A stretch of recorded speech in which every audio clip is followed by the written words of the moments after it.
Assalamualaikum warahmatullahi wabarakatuh. Nama saya Mahmudin STMT, orang tua dari Nova Rafasha kelas 12B Fatih Bilingual School.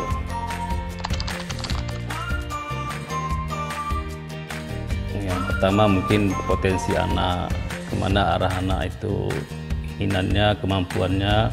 Memang selama ini semua sekolah harus mengikuti kurikulum yang ditetapkan oleh pemerintah.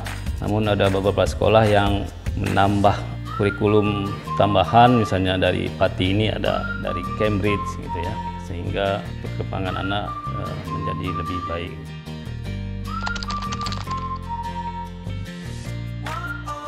Selama ini Pati sudah banyak berkontribusi dalam pendidikan nasional, terutama dari banyak event-event nasional yang diikuti dan memperoleh piala ya, baik dari perunggu, perak dan emas, pernah diraih baik nasional maupun internasional.